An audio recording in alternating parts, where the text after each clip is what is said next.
If you think the old man in the chair doesn't hear anything, you're wrong. I heard them planning my death. I was old, but I wasn't stupid. That matters. People love to confuse the two. Once you're past 80 and sitting in a chair by the window, they write you off. They think you don't notice when money disappears from your account, when they talk over you at family dinners, when strangers suddenly have keys to your house. But I saw everything. And I heard it all. After my wife died, I moved in with my son Adam and his wife, Molly. It wasn't my best decision. At first, everything seemed fine. They fixed up a room for me downstairs, installed a call button on the wall, bought me a heated recliner. Care, they called it. But with every passing day, their care felt colder. Sometimes I heard Molly on the phone. He barely gets up anymore. Or, we can file for guardianship this month. Another time she muttered, walking past my door, it'll all be easier soon. They thought I couldn't hear. But I was listening. And I was waiting. Sitting in that window chair, I looked like a house no one lived in. But inside, I was solid. My memory, like a steel trap. My hearing, like an old hunter's. And I started collecting evidence. Not for the police. For myself. There were cameras in the house, old, but they still worked. I'd installed them myself, back when I was stronger. Nobody turned them off, because nobody remembered they existed. But I remembered. And I turned them on. Then I asked my grandson, Ethan, to help me with my phone. Said I wanted to record voice notes. He showed me what to press. He didn't know I was slipping the phone under the table. Whenever Molly came in to complain about bills. Didn't know I turned on the recorder. When Adam said it was time to start the process. I didn't understand everything, the terms, the papers, their plans. But I could smell betrayal. And I wasn't going to die quietly. One night, when I pretended to be asleep, Molly came over and whispered in my ear. Just a few more weeks, old man. Then everything will finally be ours. They say you can't take anything with you when you die. That's a lie. I planned to take their secrets with me. After that night, I had no more doubts. They were waiting for me to go. Not out of hate, out of convenience.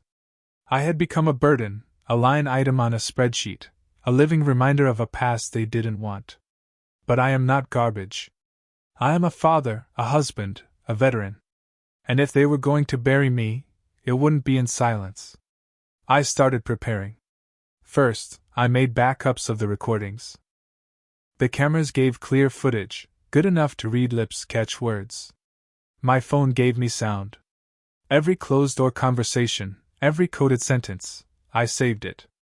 I often had to replay them again and again to decode the subtext, the tone, the pauses. I became fluent in what wasn't said. Their polite smiles fooled me no longer. I gathered everything into one folder. Labeled it simply. In case of my death. Inside, dates, files, audio clips, screenshots of bank activity. I knew it would be hard to believe, this kind couple with 3 kids, church-going, well-liked. But if something happened to me, that folder would speak. I didn't hide the USB in a drawer or under my mattress. I sealed it inside the backrest of my chair. No one checks the old man's chair by the window. That chair was my fortress. My watchtower. Now, it was the vault of truth. I tried not to pull Ethan into this. He was too young to understand but smart enough to remember. I spoke to him as a grandfather, telling him stories, weaving in quiet phrases he might recall one day. He thought I was rambling about the past. But I was building bridges to the future. They grew quieter when I entered rooms. Adam stopped making eye contact. Molly didn't bother faking smiles anymore. They sensed I knew something. But they didn't know how much. I waited. Not for confrontation. For the right final move. I don't believe in coincidence. So when my old laptop burned out overnight, I knew. That wasn't a fluke. Someone had gone through my things. The hallway camera caught Molly stepping into my room during the day. I wasn't home. She didn't take anything. But she left fingerprints, in every sense of the word. That's when I began writing letters. Paper ones. Old-fashioned. One to my lawyer. One to Ethan. One to myself, to remind me why I started all this in the first place. And still, I wasn't ready for what would happen 3 days later. 3 days later, the night came silent and slow. There was no thunder, no warning. Only a soft knock on my door. Strange, that knock. Not urgent. Not casual. Just controlled. I didn't answer. I stayed in my chair, pretending to sleep. One eye slightly open, just enough to catch the hallway light under the door. It flickered once, someone passed. I heard them pause. A breath held. Then footsteps retreating. They didn't want to talk. They wanted to check. I waited 10 minutes before I moved. Quiet as I could, I pushed the backrest. The USB was still there. Still cold to the touch. I had expected it to be gone. I don't know if I felt relief or disappointment. Paranoia is funny like that. It becomes a kind of hunger. That night I didn't sleep. I kept my hearing aid on, volume maxed, every creak of the floorboard echoing through my skull. The house had a rhythm, pipes, wind, the fridge's hum. But something new had entered the pattern. Molly's voice low. Adam's reply even lower. Kitchen. Midnight. They were arguing. I could hear the panic behind the calm. She said something about wrong timing. He said, just let it pass. Then silence. I wondered how much time I had left. Morning came gray and heavy. No one looked me in the eye at breakfast. Ethan was the only one who smiled, small, distracted. I smiled back, and he nodded like he understood something I hadn't said. After breakfast, Molly left in a hurry. Adam made a phone call in the garage. Ethan went to his room. And I went to the shed. Behind the garden, in the old rusted shed, I had a lockbox. It hadn't been touched in years. Inside, my discharge papers, old medals, a revolver wrapped in cloth. Legal. Registered. Forgotten. I didn't want to use it. But I needed the weight in my hands again. Just to remember who I was. When I returned to the house, something had changed. A chair was moved. The blanket on my bed folded wrong. My teacup had been washed, but I hadn't used it. They were inside my space now. Not snooping. Marking. Late afternoon, Ethan came to me with a drawing. A strange one. A house with 2 windows, one blacked out. A stick figure standing alone beside it. He didn't explain. Just handed it to me and said, "Don't forget this." I didn't. That evening, the hallway light was out. The camera, disconnected. That was the 3rd night. The last normal one. 3 days remained before the truth was to come out. 3 days filled with silent confrontation and a hidden war. The house I lived in felt both like a cage and a battlefield. Every look, every gesture was like a shot fired, but no one dared to shoot openly. They thought I was broken, that I had given up. But I sat in my chair by the window, and in my eyes burned a fire they couldn't extinguish. The footage from the cameras, the audio recordings, everything was ready. I knew for sure, if in these 3 days they said anything to confirm my suspicions, it would become their sentence. My grandson Ethan came to see me more often. I taught him to be observant, to notice what others missed. Not just to listen to words, but to hear the meaning between them. His eyes were the only ones that saw me as I truly was, not a helpless old man. I put little clues into our talks, hoping he'd be ready when the time came. Adam and Molly kept playing the part of caring children, but their looks were cold. They tried to avoid direct contact, as if afraid I would reveal their intentions. Sometimes I caught them silencing conversations when I entered the room. My records were neatly gathered in a folder titled, "In Case of My Death." It held dates, evidence, screenshots of bank transfers, audio files. I knew that without this folder, no one would believe my words. Old people often become invisible, their stories get forgotten. In the silence, I prepared. Every evening I reviewed the materials, repeated the plan. Everything had to work perfectly. I would not let them do what they planned to me. 3 days, and the whole game would change. 3 days, and their masks would fall. Thanksgiving morning came wrapped in golden lies. The sun shone too brightly for November. The air smelled of cinnamon, cloves, and calculation. Adam's car pulled up at 8:43 a.m., sharp and polished to perfection. Molly stepped out first, her coat swinging as she held a Tupperware container of pre-cut garnishes she would claim as her own. Adam followed behind, wearing that same practiced smile he reserved for funerals and mortgage signings. They helped me into the car with gentle, rehearsed care. I thanked them, playing my part. Inside the house, Molly had lit every candle, the scent of rosemary and vanilla mixed with the roasting bird. Napkins were folded like swans, china polished, and silverware gleaming, all set for a celebration. But the air buzzed with tension, like a wire stretched too tight, ready to snap. I was seated at the head of the table, the big chair they'd stored in the garage all year to make room. Children ran past, unaware of the silent war slicing through the room. Molly called for them to wash their hands, her voice sugar-coated. Adam hummed while stirring gravy, sneaking glances my way as if checking for weakness. They thought I had returned out of love, guilt, or forgetfulness. They thought the game was still theirs. But I was ready.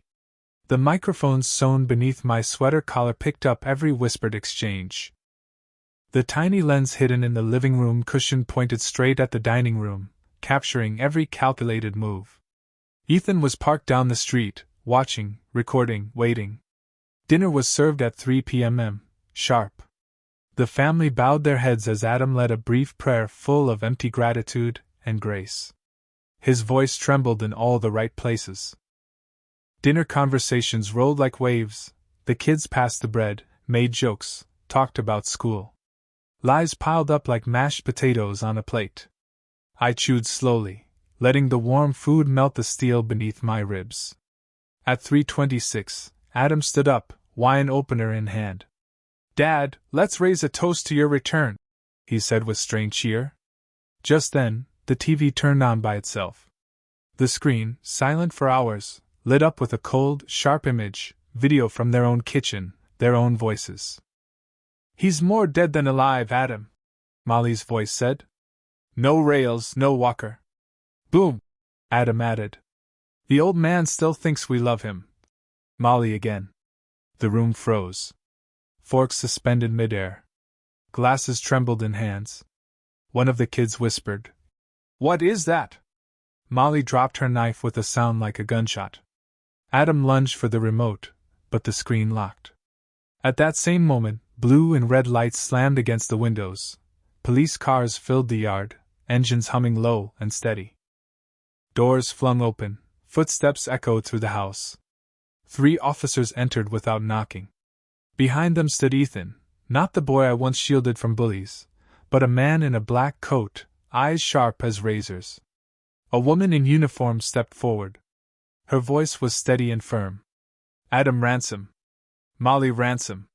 You are under arrest for conspiracy to commit murder, elder abuse, and financial exploitation of a dependent adult." Adam tried to speak, but his lips made no sound. Molly screamed, pointing at me, at the screen, at Ethan. "This is insane! He's lying to you! He's senile!" But the evidence was undeniable. The officers cuffed Adam first, then Molly, who fought like a cat thrown in water. As they were led away, I looked at Ethan. He gave a small nod. Justice doesn't always shout. Sometimes it quietly sits at the head of the table and waits. When the door closed behind Molly, the house exhaled. Not me, the house. As if a cast had been removed after months of stiffness. No drama. Just silence. The kind that isn't torn by shouting, not scratched by high heels on tile. I stayed at the table. In front of me, cold meat, a shot glass I never raised. My fingers were trembling, but not from fear. From exhaustion. A lifetime lived with one eye shut. Ethan came up behind me, placed his hand on my shoulder. "You're home now, Grandpa." I wanted to say something. Couldn't.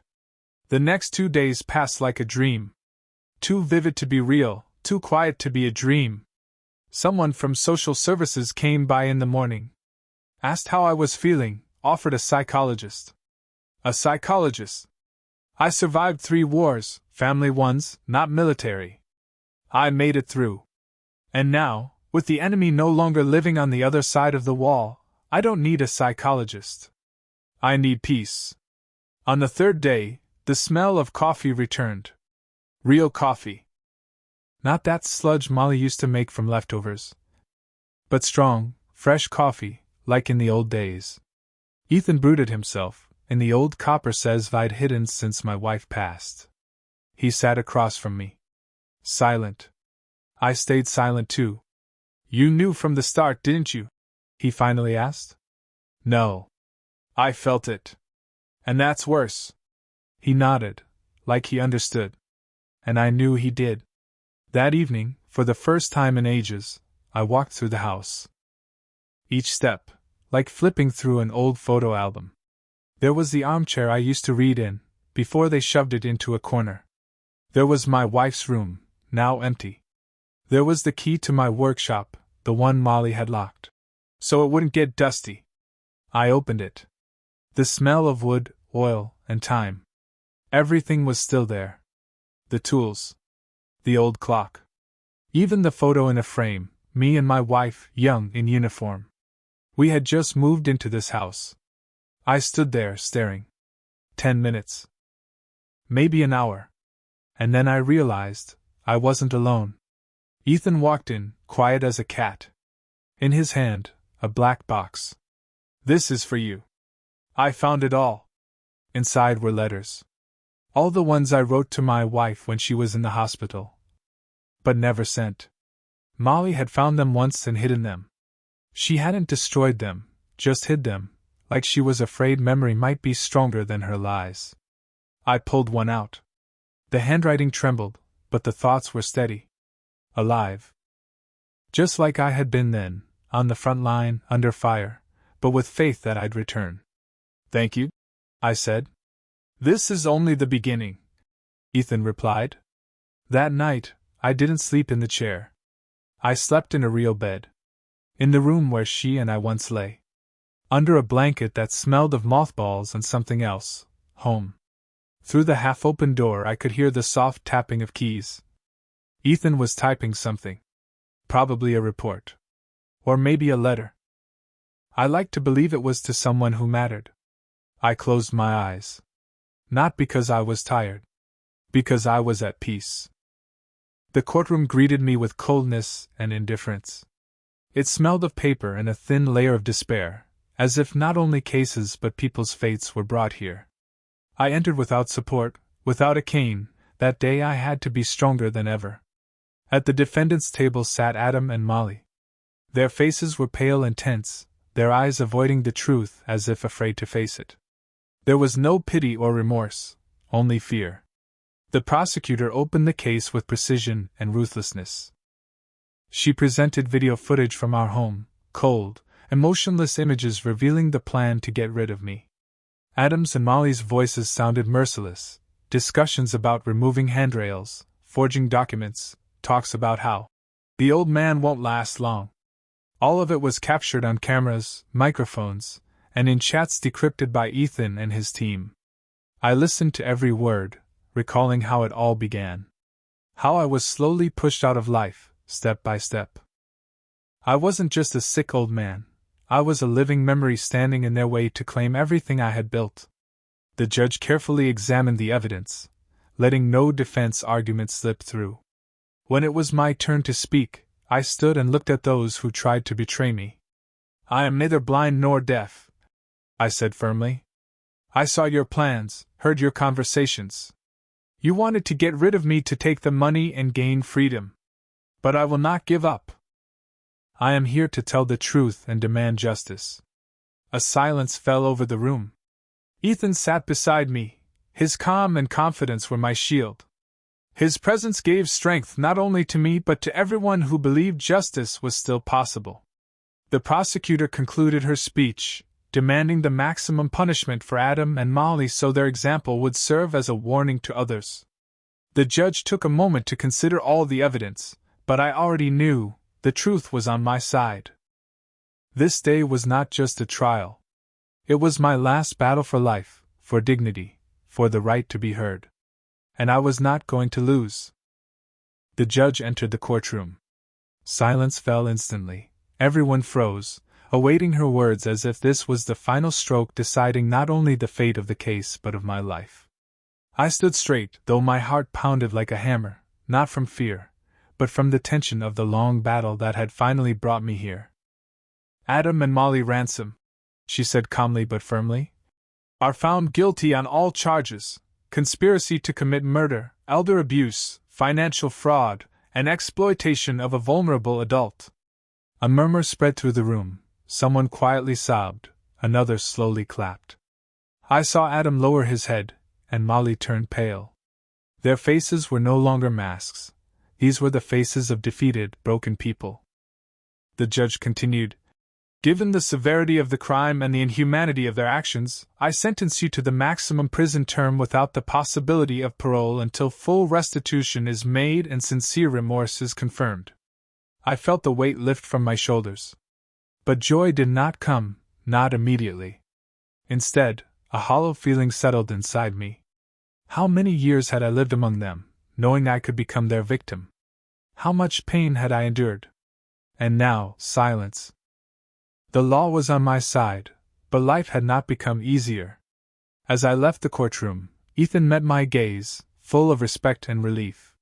He quietly said, "You endured everything, Grandpa.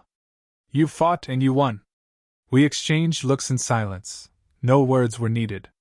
I knew there was still much work ahead: recovery, reclaiming what was lost, finding a new life. But now, this moment. The next morning, I woke up in a house that felt mine again, without fears or threats. Sunlight filtered softly through the curtains, gently illuminating the rooms. I realized, the true victory is not in verdicts or courts. It is that I preserved myself. That I became master of my life once more. The house was filled with a silence that hadn't been here for many years. My grandson Ethan became my companion, not as a watchful guardian, but like a true son, someone with whom I could speak without unnecessary words. Together, we embraced each morning, every breath of the old house that was now mine again. I was no longer a young man, waiting for new beginnings or grand changes. Life is not an endless road but a series of stops, memories, and quiet moments. And this last stop was mine. But the peace I now felt was not resignation or surrender. It was the calm that comes with knowing you have done all you could. That you have kept your truth and dignity, no matter what. Sometimes, sitting in my chair by the window, I watched the sun gently light the garden, where the leaves rustled under a soft breeze. These were not new dawns, but a continuation of a story long begun, a story in which I could now simply be myself. I knew much was behind me: betrayal, pain, loneliness. But there was also something else, a faith that even in the darkest times, a person can find light. A light that doesn't go out if you refuse to let it. Ethan would bring me tea and sit beside me. We would sit in silence. In that silence was more than words could say. There was gratitude, love, and deep understanding. I did not think life was just beginning. For me, it simply went on, quietly, with dignity, and with those who truly stood by me. And that was enough.